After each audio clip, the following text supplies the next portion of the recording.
So everybody, it's 2024 and one of Apple's most anticipated products and venture into a new product category is set to release maybe even as early as late January and early February, which is the Apple Vision Pro. And in this video, what I want to talk about is 5 reasons why I think the Vision Pro is going to be an absolute success, even though it boasts at $3,500 price point. So definitely stick around because that last reason could be the final one that really kind of sets it over the top. But without further ado, let's talk about the Vision Pro, everything to expect, and why I think it's going to be successful.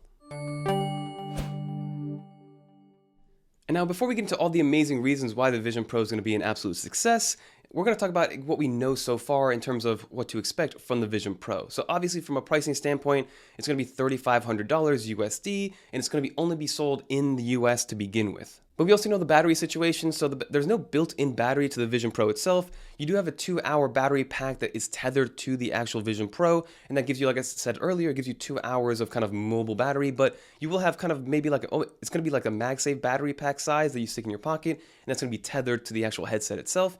And then obviously you get unlimited time when you are directly plugged into power. So that will be something to consider, that you're not going to be able to kind of run around with this for hours on end without having to at least move and kind of change out that tethered battery pack. And the rumor is that they're going to be about 400,000 units, so this isn't going to be a high volume product. Apple is not expected to sell millions and millions of these to begin with, so Apple's starting with a short run of 400,000, but again, at $3,500 a piece, that's going to add up very quickly.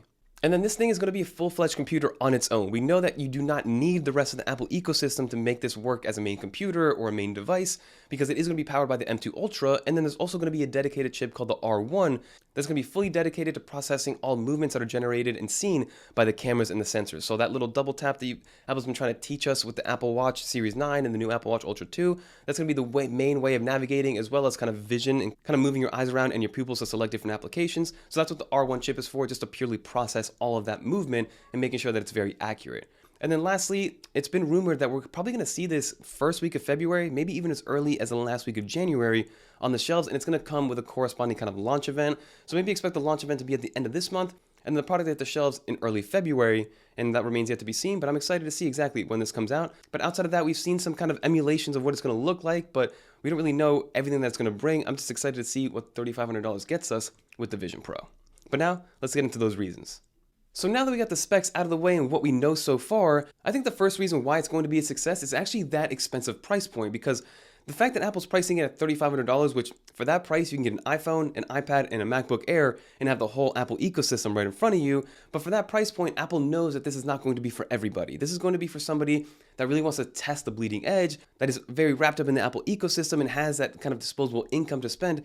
And Apple's only making 400,000 units of this to start off, so at $3,500, they know that this is not going to sell, millions of units moving forward, because it's for a certain type of individual. But at the same time, people like myself who have never really been into AR and VR headsets to begin with are going to actually reach and kind of try this out, because they want to know why this is $3,500. Because you have people like Facebook or Meta that have their $300, $400 Oculus, but also have their $1,000 Oculus Pro. Then you have Sony's VR. Then you also have things like Microsoft and their HoloLens and things like that. But for $3,500, we haven't seen a consumer-grade VR AR headset at that price point. So consumers are going to be expecting a lot, which kind of adds to that curiosity and that willingness to spend to see exactly what that bleeding edge looks like. So the $3,500 price point, I think, is a net positive for Apple for the Vision Pro, and reason number one why I think it'll be successful. So reason number two has to be the ecosystem. I know I mentioned earlier that for $3,500, this could be a standalone product, and it should be for that same price point, because like I mentioned, you can get literally a Mac, an iPad, and an iPhone for that same $3,500 price, but the Apple ecosystem is going to be the superpower of this Vision Pro. Like, there's probably reasons why other ones haven't really taken off, at least in the masses, like the Oculus and things like that. But I believe that the superpower is going to be the ecosystem of Apple, right? Being able to use your Mac and your iPad and your iPhone and your Apple TV and your Apple Watch and your AirTags and your HomeKit and everything along those lines with your AR, VR headset, with your Vision Pro is going to be what's going to set this apart, right? Being able to maybe populate 6 or 7 or 8 different virtual screens that all stem from your actual MacBook Air or your MacBook Pro, or being able to maybe extend an application from your iPhone into the Vision Pro screen, or being able to have augmented reality, kind of see other things that couldn't be seen otherwise with like your regular vision. These are all things that are going to happen inside of the Apple ecosystem, and it's going to be able to be unlocked with all these other Apple hardware products and their software products. Again, as a standalone product, it should be good to go, but at the same time, the superpower is going to be in the ecosystem, because that's what Apple's superpower has been for the last decade or even 2 decades now. So now let's get into the third reason, and leave some comments down below about what you think Apple's going to be doing with the Vision Pro. Are you excited for it? Are you going to be picking one up? Do you think it's too expensive for just one singular tech product? Let me know in the comments. But reason number 3 is that for the most part, the reason I personally haven't gone into the AR VR world is because it seems very isolating. My day-to-day is already a very isolating experience. I'm in front of screens, I'm in front of laptops, I'm in my office all day. I interact with people online, but for the most part, physically, I'm not interacting with a lot of people. So just adding the VR, AR headset is just something that I don't want to do, especially not on my free time. I don't want to be even further isolated by putting a kind of headset in front of my eyes and isolate myself even more so. But I think the way that Apple's going to kind of sell this to people and how Apple's portrayal of the Vision Pro in terms of comparing it to the other stuff in the market is that it's not going to be isolating. It's going to be the opposite. It's going to be there to help you experience like the world in an even better way, supposedly. You're going to be able to have an eyesight pass through, so Apple's going to mimic what your eyes look like. So if you are in a room with people and you're the only one with the Vision Pro headset, it's supposed to be not as kind of awkward to interact with that person, because right now if you have an Oculus on your face, it's very isolating even for the person that doesn't have it across from you, because that person isn't aware if you're looking at them or if you're trying to interact with them, if you're just playing a game or if you're like online doing something. But with the Vision Pro, you will be able to actually figure out and see if you are interacting with the person across from you, which supposedly should help out in terms of that awkwardness of kind of being with somebody that doesn't have the Vision Pro and then being with somebody that does have the Vision Pro. So I think that Apple is going to implement this in a way that's going to be very inclusive to everybody around you. And then also they're going to lean heavily on memories and lean heavily on nostalgia and have you re-experience things that you already experienced. And that's why Apple already released their spatial video on the 15 Pro and 15 Pro Max to allow us to start to take that spatial video to then experience it later on the Vision Pro itself, which I've already been doing. So definitely stay tuned and subscribe to see what that experience is like moving forward. Reason number 4 is going to have to be Apple's marketing and then the look, feel, and the premium nature of the device. Apple's going to throw this down our throats, in my opinion, right? The same way that Apple's been marketing us recently, the Apple Watch, and how it feels like if you don't have an Apple Watch Ultra or the latest Apple Watch, it's going to be a detriment to like your health. If you've noticed the way that Apple markets their Apple Watch series right now, it's kind of like, hey, if you don't have this thing, you're not going to know if you got into a car crash, or nobody's going to be able to find you if you get lost in the wilderness, or maybe your heart rate's going to spike and you're not going to be able to tell because you don't have an Apple Watch. So Apple's taking a big health approach and kind of this feeling of like, hey, if I don't have an Apple Watch, then nobody's going to be aware of who I am, where I am, how I'm feeling, what my medical stats are, and things like that. I think Apple's going to take a similar approach with the Apple Vision Pro. Like, they're going to throw this down our throats and be like, hey, if you don't have this, there's going to be a feeling of FOMO. You're going to not be part of the bleeding edge and things like that. But again, Apple knows that at $3,500, not everybody's going to be able to have this. But again, it's also a luxury and premium product, in my opinion, similar to, the latest and greatest iPhone. People see that latest and greatest iPhone as almost a piece of jewelry, and that's how Apple sells it. And then the software second. That premium hardware and that look and feel is going to be what Apple kind of puts down our throats, for better or for worse, and it's definitely going to work, in my opinion. So that's reason for number 4 why I think Apple's going to sell out of these 400,000 units very quickly.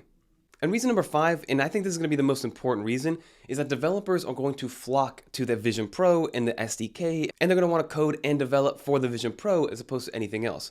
Think about it like the App Store versus the Play Store.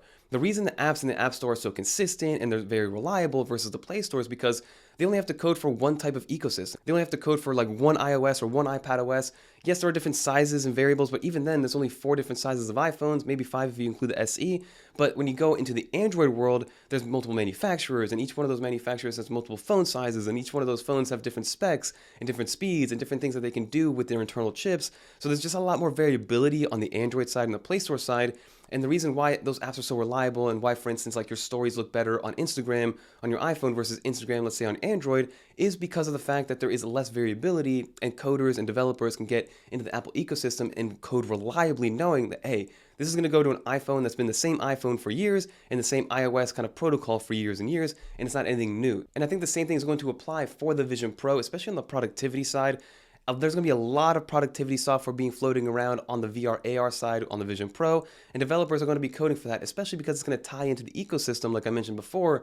And I think the Vision Pro is going to be the ultimate ecosystem tire. It's going to be an expensive one, but I think being able to use the Apple Vision Pro with the rest of your ecosystem, whether it is your iPad, your Mac, your iPhone, your Apple Watch, your Apple TV, it's going to be a kind of match made in heaven. And Apple's the only one that can really do it this way, because maybe if Meta had a phone and a laptop and an iPad or a tablet, maybe they could do the same thing. But for now, Apple's the only one that has all the hardware and software stacked up vertically completely, and they own everything of that nature. So having developers code into that and giving developers confidence that, hey, your application and all that work you're going to put through is going to be well received on the Vision Pro, and there's absolutely a way to make money and to generate revenue on that end. It's going to be very easy to sell that to developers. So that is my final reason as to why I think the Vision Pro is going to be an absolute game changer and it's going to be extremely successful. So that's just about going to do it for this video, everybody. Let me know in some comments down below what you think of the Vision Pro. I still have a ton of questions, both just personally from an AR, VR, like product category side, but then also I want to know how Apple's going to implement this, what it's going to look like with the rest of the ecosystem. Is it a needed product? Like, why is it $3,500? Are they going to bring it down with a lesser Vision Pro in the next generation? All questions that I want to have answered and see exactly what it's like. And once we get our hands on it to experience it, I'll be able to kind of let you guys know exactly what I personally think and give you guys my final thoughts. So I'm very excited to get it in the studio. We will be picking one up. We don't get early access to one, so we will be paying, the $3,500 to get one in the studio to try out, to test out, and to experience it alongside you guys. So that's going to do it for this video. Leave a little dolphin in the comments down below so I know you made it to the end. And leave a bunch of questions about the Vision Pro, about what you think, what you want to see with the full review, and just any other questions that you have in general. But that's going to do it, everybody. If you guys want to watch more macOS, iOS, or iPadOS videos, click on one of these videos right here. But until next time, I'm Fernando, and I'm out of here, everybody.